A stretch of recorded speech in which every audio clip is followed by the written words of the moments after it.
अम्मा की तेज आवाज़ कानों में पड़ते ही राकेश की नींद खुल गई। अक्सर ऐसी आवाज़ सुनने का राकेश को आदत सी पड़ गई थी, इसलिए बिस्तर पर लेटे हुए ही बोला, क्या हुआ अम्मा? आज फिर से सुबह सुबह क्यों शुरू हो गई? क्या करूं? सुबह सुबह तुम्हारी अर्धांगिनी के साथ भजन गाए बिना मेरा दिन जो शुरू नहीं होता। कभी ऐसा हुआ है कि सुबह उठने पर बिना प्रवचन सुने या सुनाए एक कप चाय ही शांति से मिल जाए? माँ की गुस्से भरी आवाज़ में गंभीरता के बदले खिलंदड़ापन महसूस कर उसे मन ही मन हंसी आ गई। अब अम्मा सोचो तो दोस्त तुम्हारा ही है, सही ढंग से काम सिखाओगी नहीं तो बकबक तो करना ही पड़ेगा ना। तू तो चुप ही रह, जोरू का गुलाम, कितना सिखाऊं, कहाँ तक सिखाऊं? एक काम भी ढंग से नहीं कर पाती है। चाय बनाएगी तो दूध शक्कर ऐसे डालेगी मानो इसके मायके से फ्री कोटा में दूध और चीनी आता है। एक मेरी बेटी नीता है, बचपन से ही घर के काम काज में इतनी दक्ष है कि लोग उसके काम देख दंग रह जाते हैं। जैसा मैंने अपनी बेटी को सिखाया है वैसा ही बहू की माँ ने भी कुछ सिखाया होता तो आज मुझे ये दिन देखने नहीं पड़ते। फिर हमेशा की तरह राकेश की अम्मा देर तक बेटी की तारीफ और बहू की आलोचना में जुटी रही। उसके बाद दूसरे कामों में व्यस्त हो गई। राकेश दोबारा सोने की कोशिश करने लगा कि तभी उसे याद आया, आज ऑफिस जल्दी पहुंचना है। वह बिस्तर से उठते हुए पत्नी लक्ष्मी को आवाज़ देकर बोला, सुनती हो? इतनी देर से रसोई घर में बैठी क्या कर रही हो? एक कप बढ़िया चाय तो पिलाओ, आज ऑफिस के लिए जल्दी निकलना है। सास को जवाब ना दे पाने की व्यवस्था में वह पहले से ही गुस्सा में बैठी थी। मौका मिलते ही उसने अपना सारा गुस्सा पति पर उतार दिया और अपनी सास की तर्ज पर ही बोली, रसोई घर में और क्या करूँगी, बैठे बैठे ऐश कर रही हूँ। मैं ठहरी उज्जड़ गंवार और फूहड़ औरत, मुझे क्या पता चाय कैसे बनती है। राकेश बिना कोई जवाब दिए चुपचाप अखबार में नजरें गड़ाए बैठा रहा। थोड़ी देर में लक्ष्मी एक कप चाय उसकी बगल में रख गई। राकेश अच्छी तरह जानता था कि ना तो उसकी माँ दिल की बुरी है और ना ही उसकी पत्नी। ज़रूरत पड़ने पर दोनों सारे ताने उलाहने भूलकर एक दूसरे का पूरा ख्याल रखती है, पर उसकी अम्मा को शगल था अपनी बेटी की तारीफ करने और अपने द्वारा दिए गए संस्कार को सर्वश्रेष्ठ मानने का, जिसके कारण दोनों सास बहू में गाहे बगाहे तानों और उलाहनों के दौर चलते रहते। राकेश इन दोनों के बीच कभी भी हस्तक्षेप नहीं करता, अक्सर निर्लिप्त भाव से चुपचाप सब कुछ सुनता रहता। आस पड़ोस में शकुंतला काकी के नाम से मशहूर उसकी अम्मा का उस मोहल्ले में अच्छा दबदबा था। वहाँ के छोटे बड़े सभी उनकी इज्जत करते थे। आस पड़ोस का कोई भी शुभ कार्य उनसे सलाह लिए बगैर संपन्न नहीं होता था। हर घर से उनके मधुर संबंध थे। अपनी बहू को भी वह दिल से चाहती थी, पर ना जाने क्यों बहू की छोटी सी गलती भी उनके सामने आ जाती तो किसी आम सास की तरह ही उनकी भी जवान फिसलने लगती। राकेश जल्दी से तैयार होकर 2 दिनों के लिए ऑफिस के काम से बाहर चला गया। उसी दिन शकुंतला काकी को अपनी नातिन नेहा की शादी का कार्ड का पत्र मिला। कितने ही लोगों के काम अकेले संभालने वाली शकुंतला काकी बुरी तरह घबरा गई। मात्र 1 हफ्ते बाद ही शादी थी, वह भी दिल्ली जैसे शहर में हो रही थी। इतने कम समय में ही उन्हें ना जाने कितने इंतजाम करने थे। उन्होंने बहू को बुलाकर कार्ड पकड़ाया और फिर दोनों सास बहू आपसी बैर भूलकर शादी की तैयारियों के लिए विचार विमर्श करने लगी। बेटी के घर पहली बार न्योता ले जाना था। कुछ तो ऐसा होना ही चाहिए था कि 10 लोगों के बीच इज्जत रह जाए। उनका दामाद देवेश एक सरकारी दफ्तर में उच्च अधिकारी था। बेटी को तो उन्होंने सामान्य हैसियत में ही ब्याहा था, पर देवेश अपनी कड़ी मेहनत और प्रयत्नों के बूते आज इतने ऊंचे ओहदे पर है था। वहीं उनका बेटा राकेश एक प्राइवेट कंपनी में क्लर्क का काम करता था। जाहिर सी बात है, पद और पैसा दोनों में जीजा और साले के बीच काफ़ी अंतर आ गया था। समय के साथ यही अंतर दोनों परिवारों के संबंधों के बीच दूरियां लाने लगा, जिससे इधर के 7-8 वर्षों में बेटी का संबंध प्रीतगृह से औपचारिक बनकर रह गया था।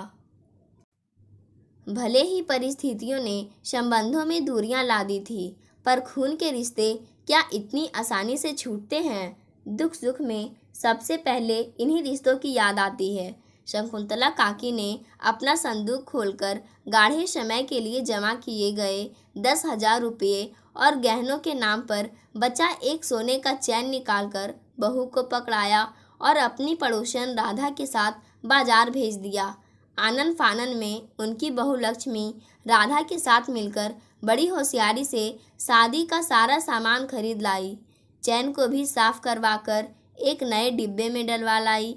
राकेश जब घर आया तो पैसे जोड़ तोड़कर उसने ट्रेन में आरक्षण भी करवा लिए। फिर क्या था, बेटी को अपने आने की सूचना भेज शकुंतला काकी अपना पूरा कुनबा समेटे दिल्ली के लिए रवाना हो गई। दिल्ली स्टेशन पर उनका नाती दीपक पहले से ही कार लिए खड़ा था। प्लेटफॉर्म पर उतरते ही जब दीपक ने बढ़कर उनके पांव छुए तो उनका कलेजा गदगद हो गया। गोरा चिट्टा दीपक अपने आधुनिक ढंग के कपड़ों में किसी फिल्मी हीरो से कम नहीं लग रहा था। निपट सूती साड़ी में किसी तरह अपनी सस्ती चप्पलें छुपाने का प्रयत्न करती शकुंतला काकी को न जाने क्यों दीपक के साथ गाड़ी में बैठने में भी संकोच महसूस हो रहा था। घर पहुंचने पर नीता बाहर बरामदे में ही मिल गई। वह कुछ लोगों से बातें करने में व्यस्त थी। उन पर नजरें पड़ते ही बढ़कर माँ के पांव छू लिए। साधारण औपचारिकता के बाद एक नौकरानी ने सामान सहित उन लोगों को एक कमरे में पहुंचा दिया। कहाँ तो शकुंतला काकी सोच रही थी कि पहुंचते ही बेटी पहले की तरह आकर उनसे लिपट जाएगी, देर से आने के लिए उलाहना देगी, खुद उनकी देखभाल में जुट जाएगी, कौन कौन से काम संभालने हैं इसकी पूरी फहरिस्त थमा देगी। पर बेटी का ठंडा स्वागत देख शकुंतला काकी का दिल बूझ सा गया। यहाँ पहुँचने तक दिल में जो उत्साह हिलोरे ले रहा था वह धीरे धीरे शांत पड़ने लगा। थोड़ी ही देर में कमरे से लगे बाथरूम में बारी बारी जाकर सब नहा धोकर तैयार हो गए। एक नौकर आकर बड़े सलीके से सबके लिए चाय नाश्ता रख गया। खा पीकर सब दीर्घ यात्रा की थकान मिटाने लगे। बस एक शकुंतला काकी अपना चाय का कप लिए बैठी रही। ना जाने क्यों एक कप चाय भी उनके गले से नीचे नहीं उतर रहा था। तभी वहाँ नीता आ गई। अरे अम्मा, अभी तक आपने एक कप चाय भी खत्म नहीं किया है। तुम्हारा ही इंतजार कर रही थी। अब आप तो अम्मा घर की ही हो, फिर यह मेहमानों सा बर्ताव क्यों? एक अकेली जान हूँ, ढेर सारे काम हैं, कहाँ कहाँ देखूँ। बेटी के अपनेपन से भरे दो बोल सुनकर अब तक बेगानापन झेलती शकुंतला काकी के अंतस में वात्सल्य हिलोरे लेने लगा। तू चिंता मत कर, हम लोग यहाँ बैठने नहीं आए हैं, बस तू बताती जा, मैं और बहू मिलकर सारे काम संभाल लेंगी। थोड़ी देर में वहाँ दीपक और नेहा भी आ गए। वह साथ लाए उपहार एक एक कर प्यार से सबको थमाने लगी, पर उनके कान अपने द्वारा लाए उपहारों की प्रशंसा सुनने के लिए नेहा की तरफ ही लगे रहे। नेहा ने अपना उपहार औपचारिकतावश उलटने पुलटने के बाद अपनी माँ की हाथों में थमा दिया। उसमें ना उपहार लेने का कोई उत्साह था, ना ही देखने का। बस एक दीपक ही था जो अपना शर्ट देख किलक पड़ा। वाह नानी, आपने तो मेरा शर्ट एकदम मेरी पसंद और सही नाप का खरीदा है। मैं तो इसे आज ही पहनूंगा। नीता सारे सामान समेट कर उठते हुए बोली। अब आप लोग आराम कीजिए, रात में मेहंदी और संगीत है। पर शकुंतला काकी की आंखों में नींद कहाँ। वह लेटकर रात को संगीत में गाने के लिए अपने गानों को याद करती रही। शाम को संगीत का आयोजन एक खूब सजे धजे पंडाल में रखा गया था। ज़्यादातर औरतें और लड़कियां फिल्मी तर्ज पर नाच गा रही थी। शकुंतला काकी के पुरानों गानों के लिए वहाँ कोई जगह ही नहीं थी। नीता उनके पास से ही आ जा रही थी, पर उसे इतनी फुर्सत ही कहाँ थी कि माँ से भी एक दो गीत गाने की फरमाइश कर सके। हालांकि उसे अच्छी तरह पता था कि उसकी माँ को शादी ब्याह में गाने का कितना शौक है। शकुंतला काकी ने जितने भी गाने याद किए थे वे सब उनके मन में ही रह गए। बेटी ने किसी से उनका परिचय तक नहीं करवाया था, इसलिए अपरिचित परिवेश में चुपचाप दर्शक बनी बहू के साथ बैठी रही। बेटी द्वारा दी गई अनदेखी चोट की दारुणता ने उन्हें निःशब्द पाषाण सा बना दिया था। थोड़ी देर बाद अतिथियों में ही शामिल होकर खाना खाने के बाद वह बहू के साथ कमरे में आ गई, जहां राकेश पहले से ही खा पीकर बच्चों के साथ लेटा हुआ था। शायद वह भी अपने को अकेला और उपेक्षित महसूस कर रहा था। देर तक नीता उनके कमरे में आई। वह चुपचाप दीवार की तरफ मुंह घुमाई सोई रही। नीता उनके बगल में लेटी लक्ष्मी से बातें करने लगी। भाभी, मैं तो पूरी तरह से व्यस्त हो गई थी। आप लोगों ने ठीक तरह से खाना या खाया या नहीं? आप चिंता ना करें, हम लोगों ने अच्छी तरह से खाया पिया। हम लोग कोई मेहमान तो है नहीं जो बार बार आपको पूछना पड़े। शकुंतला काकी को बहू की व्यवहारिकता अच्छी लगी। थोड़ी देर बाद बहू सो गई, पर उनकी आंखों में नींद नहीं थी। एक तो नई जगह, नया परिवेश, उस पर अपनों द्वारा दिए गए उपेक्षा का दंश। कमरे से निकलकर बाहर टहलने लगी। तभी पास के कमरे से आती आवाज़ सुनकर उनके कदम ठिठक गए। नेहा की आवाज़ थी। मम्मी, आप आज दोपहर में कहाँ चली गई थी? माँ, भाभी और दोनों बच्चों के लिए पास के मार्केट से कपड़े लेने चली गई थी, वरना कल शादी में ये लोग अपने साथ लाए वही बेढंगे पुराने फैशन के कपड़े पहनकर तैयार हो जाते। कल होटल में कितने ही लोग आएंगे। अगर जान गए कि मेरी माँ और भाभी है तो उनके फूहड़ पहनावे देखकर क्या सोचेंगे। उन्हें तो मेरी इज्जत का ख्याल नहीं है, पर मुझे तो है। अब यहाँ आ गए हैं तो इतना तो ध्यान रखना ही पड़ेगा। शादी ब्याह में लोगों के मायके से ना जाने कितने सामान आते हैं। एक मेरा मायका है पूरा कंगाल। जितना वे लोग लेकर नहीं आए उससे ज़्यादा तो उन पर खर्च हो रहा है। तभी उन्हें दीपक की गुस्से से भरी आवाज़ सुनाई दी। मम्मी, आप कैसी बातें करती हैं? वे हमारे अपने हैं। अपनी हैसियत से कहीं ज़्यादा लेकर आए हैं। उतना सामान खरीदने में ही उन्हें कितनी परेशानी हुई होगी। आश्चर्य है कि फिर भी आप उनसे और ज़्यादा की आशा रखती है। इससे ज़्यादा शकुंतला काकी ने सुना नहीं गया। वे अपने कमरे में लौट आई। उन्हें लगा कोई विष बुझा बाण उनके कलेजे को चीर गया है। एक मर्मांतक पीड़ा से वह छटपटा उठी। वह भूल ही गई थी कि उनकी बेटी का जीवन स्तर उनसे काफ़ी ऊंचा उठ गया है। पैसे कमाने की होड़ में शामिल नई पीढ़ी की नज़र में हर रिश्ते की प्रतिष्ठा उसके पैसे और ओहदे के हिसाब से ही होती है। ये जिनकी छाँव में पलते बढ़ते हैं, उनकी उंगलियां पकड़कर चलना सीखते हैं, जिनके सहारे अपने उज्जवल भविष्य के सपने सोचते हैं, इच्छित ऊंचाइयों को छूते ही वही माता पिता उन्हें उज्जड़, गंवार और ना जाने क्या क्या लगने लगते हैं। किसी से उनका परिचय कराना भी उन्हें अपनी प्रतिष्ठा के अनुरूप नहीं लगता। शकुंतला काकी को यह बात बेहद चुभ रही थी कि उनकी बेटी पहले जैसी नहीं रही। पति और पुत्र का ऊंचा पद और धन संपत्ति पाकर उसमें शायद यह दम आ गया है कि उसके जीवन में कुछ ऐसा है जो उसे अन्य लोगों से विशिष्ट बनाता है। आज तक वह बहू में ही खोट निकालती रही, पर यहाँ तो अपना ही सिक्का खोटा निकला। बेटी को दिए जिन संस्कारों पर वह गर्व करती आई थी, उन्हीं संस्कारों की नींव पर खड़ी इमारत को बाहरी परिवेश ने इस कदर बदल दिया कि अब वह धराशायी होने की कगार पर आ पहुंचा था।